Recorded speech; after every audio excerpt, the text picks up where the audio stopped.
Good morning, I'm Roland Martin. Coming up next on News One Now, President Barack Obama speaking out for the first time about FBI Director James Comey, his investigation of Hillary Clinton's emails.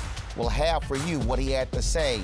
Plus, pro-Trump graffiti spray painted on a burning historic black church in Mississippi. And also, the KKK's official newspaper endorses Donald Trump for president. We'll take a look at the growing tensions with the election just 5 days away. The Joint Center for Political and Economic Studies has released a new poll on black voter enthusiasm. We'll look at what the numbers tell us about this election. Plus, early voting numbers for African Americans down in battleground states like Florida. We'll talk with Congressman Alcee Hastings about what's happening in the Sunshine State. And we gotta have a little, gotta get away from the politics stuff, folks. We have jazz vocalist Kevin Whalum in the house discussing his new album. And since he also is a minister, what the heck? We're gonna need him to pray for America after this election. It's time to bring the funk on News One Now on TV One.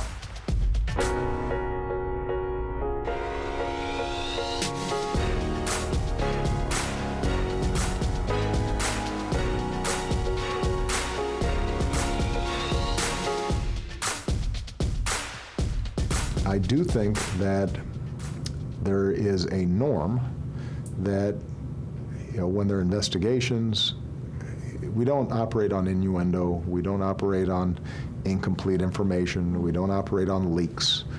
We operate based on concrete decisions that are made. When this was investigated thoroughly the last time, the conclusion of the FBI, the conclusion of the Justice Department, the conclusion of repeated congressional investigations was that she had made some mistakes, but that there wasn't anything there that was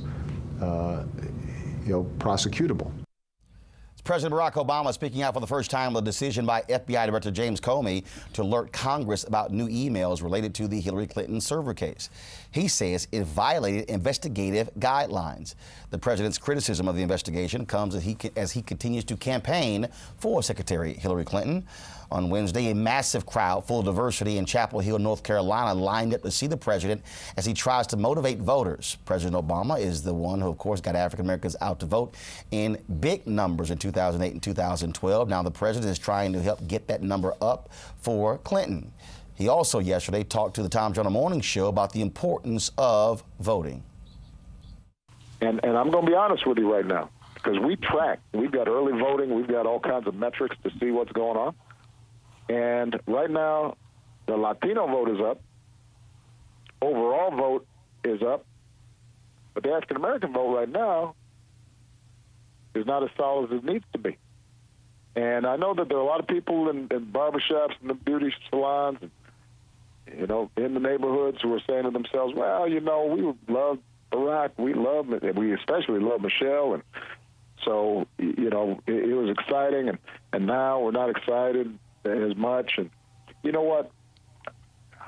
I need everybody to understand that everything we've done is dependent on me being able to pass the baton to somebody who believes in the same things I believe in. And so if you really care about my presidency and what we've accomplished, then you are going to go and vote. Of course, there are critics. They also say that if the Clinton campaign, as well as the president, is concerned about black voter turnout, why have they been having rallies at Wake Forest and University of North Carolina, Chapel Hill, and not on one of the HBCU campuses in North Carolina? We're going to get to that in a second with our panel. Now, folks, Donald Trump's campaign has denounced the burning and vandalizing of a historic black church in Mississippi. Someone torched Hopewell Baptist Church in Greenville, spray painted the words, "Vote Trump" on the side. Firefighters found the message after putting out the flames Tuesday night. No one was hurt. Authorities are investigating the fire as a hate crime and call it a form of voter intimidation. It happened in the 50s. It happened in the 60s. But we're in 2016. And that should not happen. And so, I see that as an attack. I see it as a strategy, an evil one, to deprive or intimidate or put in fear or invoke fear in folks' civil liberties and rights that they enjoy in this country, that we all should enjoy in this country. Now, even though Donald Trump is trying to distance himself from white supremacists who are supporting him, the KKK continues to show its support. The Crusader, a quarterly journal that bills itself as the premier voice of the white resistance, issued a full-page spread supporting Trump. In a statement, the Trump campaign said, quote, Mr. Trump and the campaign denounces hate in any form. The publication is repulsive and their views do not represent the tens of millions of Americans who are uniting behind our campaign, end of quote. Let's break this thing down with my man Cornell Belcher, President, Brilliant Corners Research and Strategies. He's also the author of the new book, A Black Man in the White House, Barack Obama and the Triggering of America's Racial Aversion Crisis. Can you show him the... I got this. Okay. I got this. This is not my first day hosting this show. I could shorten that segment on your book if you want to. Also, Ralph Chittum, Senior Vice Chairman, D.C. Republican Party.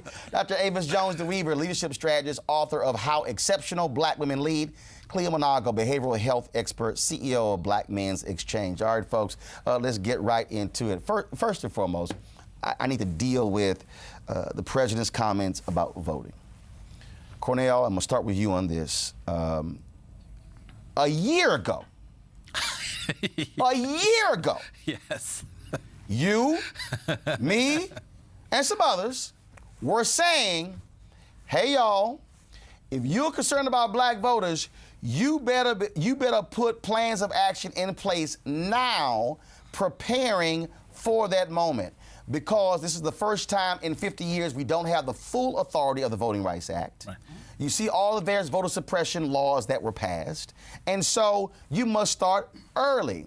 I don't understand why all of a sudden President Obama and the Clinton campaign is freaking out and worried when, frankly, you activated too late. And now, oh, you're scurrying and trying to put it on black folks. No, you should have had a plan of action earlier. Well, three things, Roland. One is if you look at what's happening in North Carolina with early vote, which is different from Florida with early vote, because they would actually argue now that they actually have more black people voted early vote right now in Florida than from a raw number than we did in 2012, which is amazing. But if you look at what's happening in North Carolina, look, there has been problems with it. And by the way, this is exactly what the Republican legislature in North Carolina in Guilford County, where Greensboro is, 300,000 people. The first week of early voting, they only had one early voting location. Right. So these voter suppression efforts are actually sort of working like Republicans wanted them to work. The other thing is, look, we need a vehicle for our own voice. And look, the Democratic Party and progressive organizations aside, it is a problem when black people don't have their own sort of political vehicle for voice. There is no black that we also fund. That we also fund. That's the second thing. So we should not go into another election without that happening. But the third thing is, look, I can beat upon the Democratic Party a lot because you and I have done this both. But at the same time, look, I want to say this is about us. If this generation of black people, we don't rise up to the threat of racism the way our ancestors did, well, then that's on us. And in the face of a flat-out racist, if we're going to sit on our hands because, quite frankly, we don't think the choices are perfect, well, then we dishonor our ancestors who stood up and said, no, we're going to fight racism. We've got to stand up and fight racism, too. So I don't want to put this all on the Democratic Party. This is about us as well. Now, here's the deal, folks. Now, both sides, Republicans and Democrats, are obviously trying to target black folks. So we want to show these folks. This is a new radio ad that was dropped from Hillary for America. Check this out.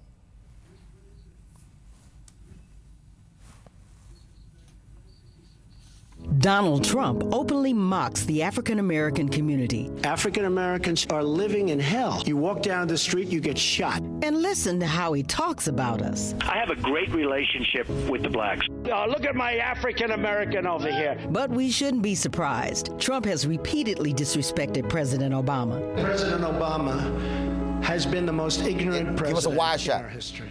So while Donald Trump spent his career demeaning our community, Hillary Clinton has spent hers fighting for us. And we cannot get to where we need to be unless we move forward together and stand up against prejudice and paranoia, because I truly believe we are stronger together. It's almost time to vote in Pennsylvania. Find out where to vote at iwillvote.com. That's iwillvote.com. I'm Hillary Clinton, candidate for president, and I approve this message. Paid for by Hillary for America. Now, the Republican National Committee, they've released a television ad focused on the issues of jobs, injustice, and education. Watch this. This election is about a choice.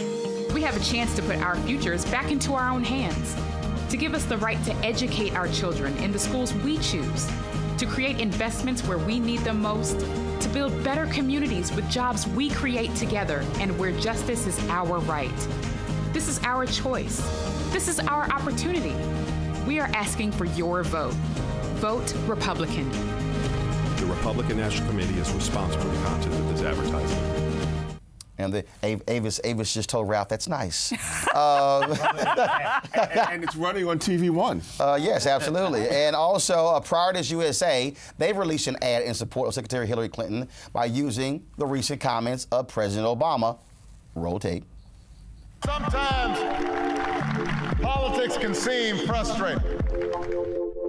Sometimes our democracy can seem mean-spirited. You're living in poverty. Your schools are no good. You have no jobs. Don't fall for what Trump tries to do and just make everybody depressed. What do you have to lose? Donald Trump's closing argument is, what do you have to lose? The answer is everything. Priorities USA Action is responsible for the content of this advertising.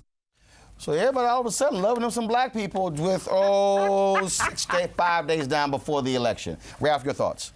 Oh, who's surprised by this? You know, the conversation you were having a few minutes ago, you know, the Hillary campaign realizes that they are not going to get the same huge turnout inside of the black community as President Obama did.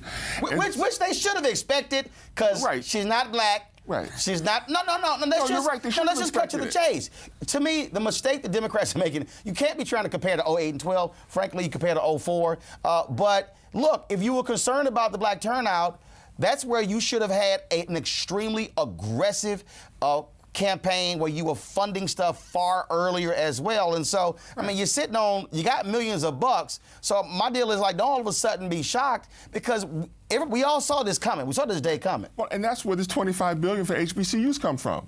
This is just, you know, Hillary coming in at the last minute with a actually that was early. With a bucket load of cash, that was early. Come vote for me. That was early. I'm trying to buy your vote. But I'm still waiting on Trump's HBCU plan, which I've been asking for 6 months. Well, he doesn't have a specific HBCU plan. His plan is, you know, if you raise the tide, all the boats come up. Okay, well, we heard that, and we still drowning. Yeah, Avis? Absolutely.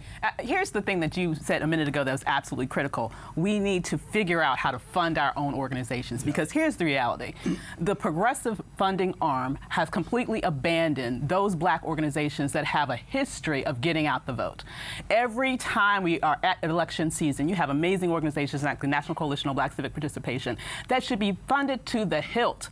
But yet, what tends to happen time and time again is, frankly, they fund these traditionally white organizations that don't know what the hell they're doing, and then at the last minute when they're behind, they're like, oh my God, the black people aren't turning out. It's not rocket science. Fund those people who know what they're doing, and you will get results, and fund them early. Well, it's not rocket science, but rocket science is based on logic. And here I go again with my mantra of that this is not logical. During Barack Obama's campaign, he did not focus a lot on the black vote because he took advantage for granted that it was going to occur. He kept talking to the white people in America to make sure he got that vote. Well, right now, they have not prepared for the black vote because the black vote is taken for granted. Mm-hmm. The black people feel like the Democrats, we got them. So we don't got to do much of work for them. But now they realize, because of this unique situation between Trump and Hillary, that they got to do some things because Trump has black people with signs talking about black folks for Trump. And I don't think Hillary has a sign. And they're whites holding the signs. Yeah. Well, that's true, but see, you being logical. See, that's logical. People are emotional. They're seeing that. They're responding to what they visually see. Then I looked at the person holding up the sign. Matter of fact, sometimes the camera's so low you can't see their blonde hair. So all you can see is the sign. They know what they're doing. Can I get a quick rejoinder? I mean, look, the Obama campaign, which I was a part of in 2008 and 2012, we actually did move a great deal of resources to African Americans, particularly younger voters, in a way that was in fact unprecedented. Was unprecedented president, but also for African Americans. And when you talk about younger voters, you're talking about millennials, you're talking about the most diverse generation of voters ever. So you're talking about a lot of black and brown people. And we targeted them with resources and time and effort. When you look at sort of, I think there's a misunderstanding right now, I think, in the Democratic Party among progressives, this ideal that, okay, if she gets 80 or 90% of the black vote, that's good enough, without understanding that, well, 80 or 90% of what, exactly. Right? So it's different, and it's different in Ohio. If the black level of proportion of the electorate drops back to what it was under John Kerry, she loses. If it drops back to what it was in John Kerry from Florida, she loses. That's the difference. And the thing that a sister did this, posted this last night on Twitter, on my Twitter page. She pulled a clip from MSNBC. I think I was on 50 days ago, and I was railing about intensity. Now, anybody who's seen me on TV One, I say this exact same thing. My point was, forget the 80-90. The issue is not 80-90%. The question is the level of intensity. Mm-hmm. How many are turning out? I said that's what the key is. The same thing, and I'll say this here, Ralph. Jim Warren just wrote a piece for U.S. News and World Report, and he asked for a prognostication. I have been saying this for months. This is what no one can measure. You can't measure how many angry, disaffected, pissed off, some are concerned, some are legitimate, some are racist, white folks are going to turn out on Election Day. Because, again, and I'll use New Hampshire, Hillary Clinton, 2008. Polling showed Obama was leading. Then you had, he was leading, she was second, John Edwards was third. And then she goes to New Hampshire, the moment where she teared up. But here, no one figured out. All of a sudden, it was a mass turnout on Election Day. We were on CNN, Lou Dowers, well, we were all wrong. I said, no, we're not. You look at the percentage of the vote that Obama got, it matched what the polls said. No one can predict all of a sudden a stampede to the ballot box. Right. And you have to prepare for that, because by Tuesday, it's too late. Absolutely. And also what's being missed in all of these analyses and voter polls is the number of black people who are going to vote for Donald Trump, but who will never admit it publicly. Now, see, I have conversations with black Democrats all the time, and a lot of them are telling me, shh, I'm going to vote for Trump. But I can't tell my wife, I can't tell my pastor, I can't tell anybody else. And so that 2% number that's floating in the polls. Now, I got to go to the polling expert. Well, I think you'll see Donald Trump get record low levels of both minority support as well as millennial support. The question will be, what proportion of the electorate do black and young people make out? If young people make up a larger share of the electorate than do seniors, she's probably going to win. We can do all the math we want. It's this simple. If on election night, if this electorate is 74, 73% white, she's not going to be president. If it's 71, 72% white, she's probably going to be president. That's the math that's really simple to me, but seems hard to a lot of progressives. All right then, folks. And again, we talk about this stuff on this show. And what I'm not going to allow, and let me be perfectly clear, I am not going to allow anybody in any campaign, in any ideology, try to put this on the backs of black people. Black folks have been carrying this country for so long, and so don't act like all of a sudden you didn't do what you were supposed to do. Bottom line is here: we are pushing our folks to vote. We are making the case, but I will not allow black folks to become a scapegoat if things don't turn out as some expect. But we'll deal with that on Wednesday. Coming up next, the Joint Center for Political and Economic Studies has a survey on black voter enthusiasm. So we'll talk with Spencer Overton about that. And also we'll chat with Congressman Al C. Hastings about what's happening with the black vote in Florida. It is 18 after the hour. News 1 now on TV 1. Hi, I'm Bob Johnson. You only have one vote. Please use it.